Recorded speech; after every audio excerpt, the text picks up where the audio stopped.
Bom, aqui nos nossos estúdios, a vereadora Chiara Ranieri. Bom dia, Chiara, bem-vindo aqui ao Cidade 360. Bom dia, Café, bom dia, Bizarra, bom dia, ouvintes. Um prazer enorme estar aqui com vocês. Prazer é nosso. E a audiência pública discutiu ontem um projeto de lei da Prefeitura para reajustes do IPTU e do ITBI do município. É um projeto de lei, o 74/2021, de autoria da Prefeitura, da Prefeita Municipal, que aprova as novas tabelas aí de valores venais do metro quadrado por construção, enfim, o imposto sobre transmissão de bens. E essa iniciativa do encontro teve aí como coordenadora, né, presidente da mesa, a vereadora Chiara Ranieri, e ela é relatora da Comissão de Economia e de Finanças da Câmara. Chiara, ontem eu acompanhei também à distância, né, a Associação Comercial foi convidada, o Rui Rocha e o PJ nos representaram, mas eu tinha compromissos profissionais, mas na hora que eu cheguei no meu escritório eu acompanhei pela TV Câmara e vi as discussões. Qual o resultado que você pode apontar? Foi positivo? Deu para entender essa revisão passa ou vamos ter só o reajuste pela inflação? Qual a sua avaliação? Não, foi muito importante a audiência. É importante a gente destacar o seguinte, né? A audiência, ela na verdade, ela teve um caráter mais de apresentação para as pessoas que já começam a se preocupar com o IPTU do ano que vem, né, do que para os próprios vereadores, porque o secretário de Finanças, o Everton Brasílio, quando ele foi enviar o projeto para a Câmara, ele já esteve lá, né, esclarecendo o que seria, sim, os pontos de maior alteração nessa planta genérica, né? Então, nós tivemos até pouca participação dos vereadores em função disso, né? Ele esteve aqui conosco também, explicou um pouquinho aqui. Foi exatamente nessa época que ele entregou lá o projeto. Isso, eu ouvi o Everton aqui. Ele é muito técnico, sim, né? É muito fácil ouvi-lo e entender a mensagem. E a Comissão de Justiça lá da Câmara, que sempre costuma chamar essas audiências, porque a primeira comissão, né, a analisar o projeto, não o chamou para audiência pública. Então, quinta-feira passada, quando eu recebi o projeto, eu me senti na obrigação de chamar essa audiência pública, até porque a gente começa a ouvir questionamentos sobre o IPTU do ano que vem, e em função de pandemia, em função de inflação e taxas, as pessoas estão bastante preocupadas, né? E todo mundo quer saber qual vai ser o valor do IPTU do ano que vem. E como tem muitas alterações, a gente precisa esclarecer o seguinte: a inflação, por lei, ela já vai estar impactada no valor do IPTU. Se não fizer nada, vem o reajuste pela inflação e vai ser de 2 dígitos. Isso. Então, assim, já está. Por lei, a inflação ela já é aplicada. O que muda na planta genérica, segundo a própria prefeitura, é corrigir algumas distorções que sempre são apresentadas numa revisão de planta genérica. Que aqui também está previsto em lei essa revisão a cada 4 anos. Exatamente, a cada 4 anos. Então agora nós temos essa revisão apresentada. Não quer dizer que ela será aprovada, mas eu acredito que não será problema dentro da Câmara e nem com aqueles que acompanharam a audiência pública ontem, por exemplo, que a gente mede um pouco, né? Porque ela vem com uma revisão buscando justamente essa justiça tributária, né? E aí alguns fatores foram colocados nessa revisão de planta genérica, que é importante a gente colocar, né? Que ela vem com algumas variáveis, como, por exemplo, a localização do imóvel. A região central, por exemplo, nós sempre reclamamos que o IPTU da região central é muito alto, né? E aí a gente tem muitos imóveis lá que estão vazios, né? Não tem loja sendo, né? Enfim, a região central, ela tem uma queda agora na revisão de planta genérica, né? A obsolescência é outra questão que entrou, que também não existia, né? Então, ao longo do tempo, há uma desvalorização do imóvel e o IPTU agora também está absorvendo, né, essa questão. O fator gleba, que também é uma novidade, né? Então, tratar só por metro quadrado muda agora, né? Então, a questão gleba... Ele continua sendo gleba ou muda para metro quadrado? Muda para metro quadrado? Para gleba. Ah, tá. Então, gleba. Agora, gleba é tratada de uma outra forma. Porque antes tinha a base da gleba e pagava-se o tributo. Depois, por exemplo, tinha lá toda uma edificação no local e transformava isso em metro quadrado. Quer dizer, tem uma mudança aí. Olha, o único exemplo que nós não tivemos na audiência pública de ontem, e que eu até conversei com o Tiago, que está aqui com a gente, né? A única informação que nós vamos solicitar hoje pela Comissão de Economia é a exemplificação da gleba.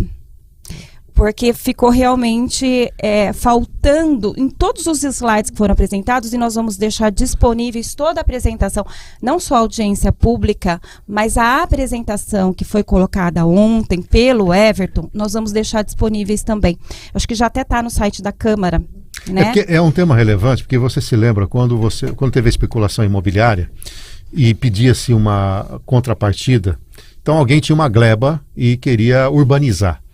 E aí, no primeiro momento, a contrapartida vinha em cima da gleba. Ou seja, eu tinha um valor de alqueire, não um valor de metro quadrado. Conclusão, a contrapartida era muito pequena. E houve já uma mudança, dizendo, não, você vai transformar essa gleba em ruas, em terrenos, isso vai ter um valor maior. Então, a contrapartida é maior. Eu acho que é nessa linha aí que provavelmente vai ajustar essa questão de gleba em metro quadrado. Dá a impressão que seria por aí. Eu acho que para o IPTU... Café, eu posso estar enganado, mas para o IPTU me parece que é o inverso.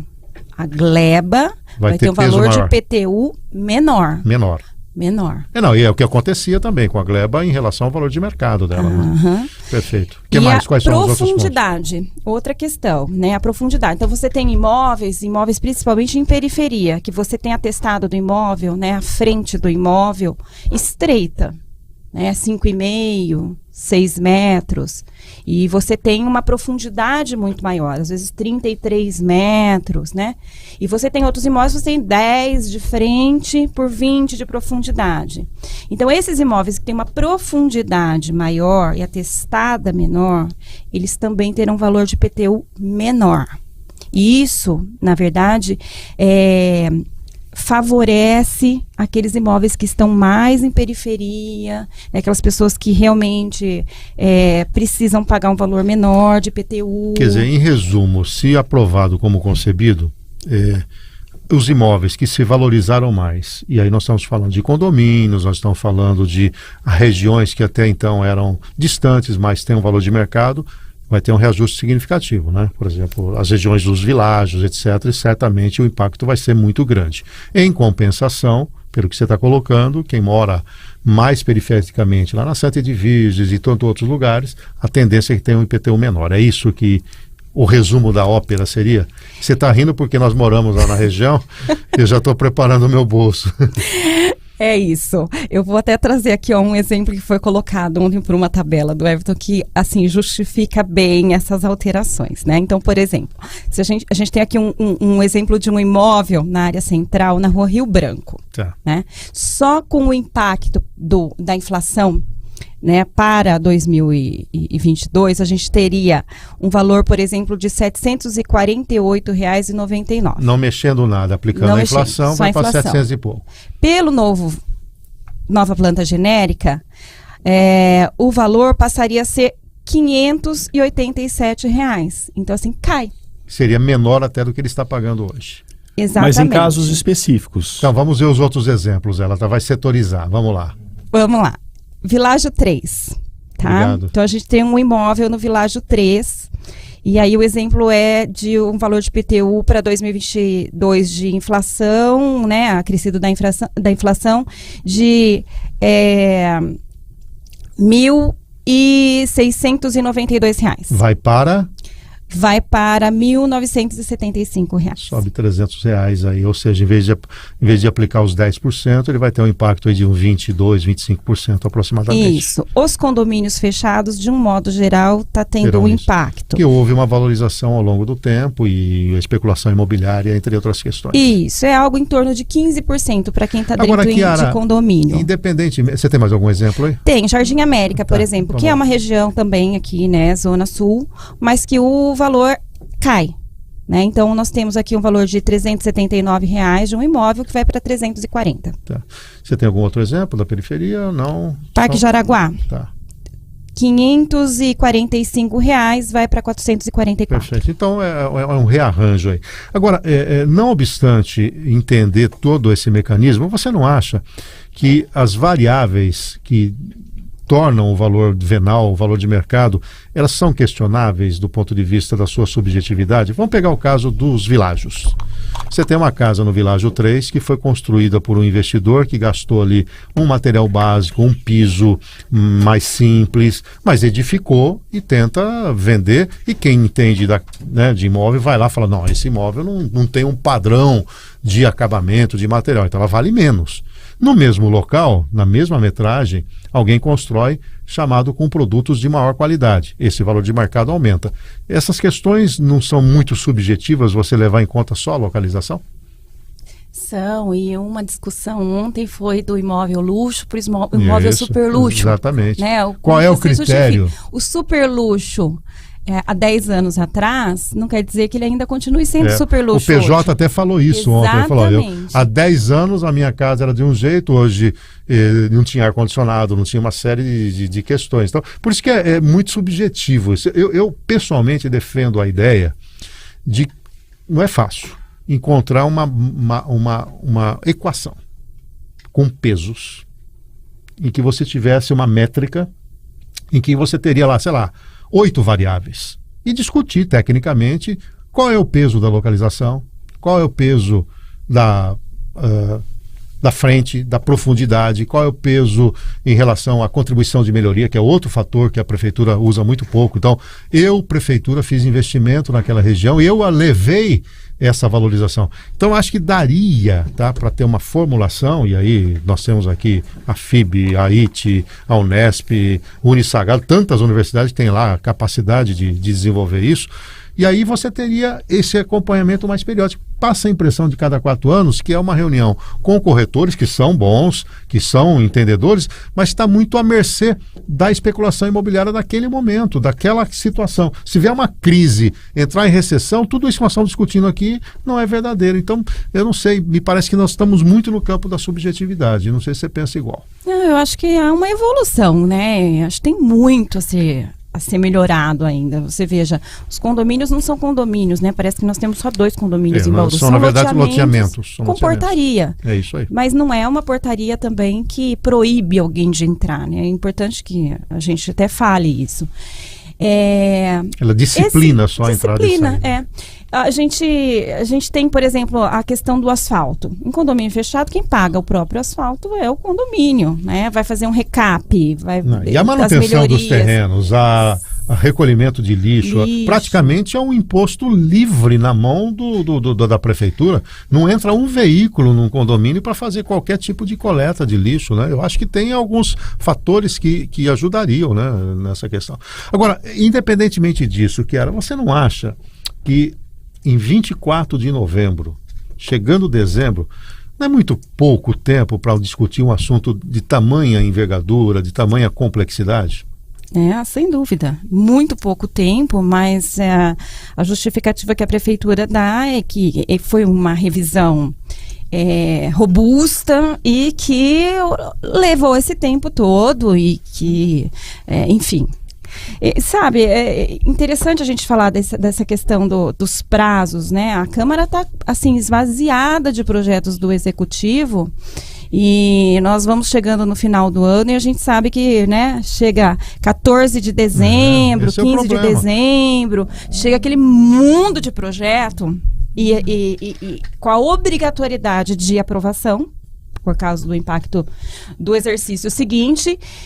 E os vereadores não têm condição de analisar com profundidade e nem abrir a discussão, né? O tipo Então, da coisa tinha que chegar no primeiro trimestre para dar tempo de maturar e tudo mais. Olha só, a Marta, o meu IPTU subiu muito porque a prefeitura mudou o padrão de construção do meu imóvel de médio para alto padrão, somente porque eu troquei a telha da garagem, que era de amianto, e coloquei tela romana. Não achei justo a CEPLAN e a secretaria fazerem isso, e a CEPLAN não resolve o problema dela. Você vê, e aí são os casos pontuais que vão chegando, né? eu questionei ontem sobre a contestação, né? Porque as pessoas querem hoje saber quanto é que vai ser o valor do IPTU ano que vem. Sim. Não tem como fazer uma simulação. Nós pedimos para que fosse observada essa questão. Não tem. Não vão abrir. Então, assim, todas essas informações a gente colocou no site da Câmara, né? Tá lá a audiência, tá essa apresentação que tem alguns exemplos, tá o projeto de lei. O projeto de lei são 4 volumes, tem rua por rua. Mas a simulação e essas questões que são questões que abre espaço para uma contestação, né? Elas podem ser feitas, segundo o secretário de Finanças, a qualquer momento. Então, Quer dizer, a pessoa vai receber o lançamento, se aprovado, né? E aí ele não concordou, ele vai pedir uma revisão. Vamos só em perspectiva, nós estamos aí, infelizmente, com o horário no limite aqui, Chiara. Você acredita que passa, não passa? O que você tem sentido dos seus colegas? Eu acredito que passe, porque eu não tenho ouvido discussões a respeito. Eu acho que o Everton foi muito tranquilo na apresentação dele e deixou os vereadores numa certa tranquilidade. Eu não sei se é porque também nunca participaram, né? A grande maioria nunca participou de uma aprovação de planta genérica. Eu falei ontem na audiência, eu falei assim, é muito legal, né? Discussão de planta genérica, mas depois que passa é doído, porque nunca a gente vai, né, agradar a todos e a gente vai receber reclamação, obviamente. Eu quero que mude, mas desde que não seja no meu. Isso. Se for para pior, né? Chiara, só para a gente fechar mesmo, aproveitando a sua presença, aprovou lá o relatório da SEI. Está tendo um pequeno problema, né? Porque aprovou o relatório da SEI, da relação jurídica com a Fundação de Saúde, e ocorreram aqueles apontamentos do Meira, né? Corretos, por sinal, mas há um problema aí de incluir isso no texto, né? O que pode acontecer? Não tem problema nessa linha? Não, na verdade, ele votou sim. Os outros da comissão votaram sim. O plenário aprovou sim. Então, o relatório é aquele lá. Aquele lá, não precisa fazer aquele lá, né? Eu acho assim, é interessante que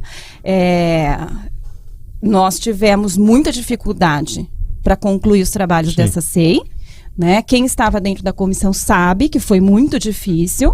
Então, pedir uma revisão de relatório, né, na véspera do prazo para a conclusão é impossível. Então, assim, todos poderiam ter contribuído, porque esse relatório foi lido 2 dias antes. Então, os apontamentos poderiam ter sido apresentados num relatório substitutivo. Aprovou? Aprovou. Só que o que tem no relatório vai ser encaminhado ao Ministério Público. O Ministério Público vai receber no ofício tudo, o processo inteirinho. Portanto, todas as gravações das reuniões, que foram acho que 17 reuniões, todas as reuniões com as oitivas, todos os documentos que nós recebemos, que nós solicitamos, as tabelas daquilo que foi solicitado, que chegou incompleto, que não chegou.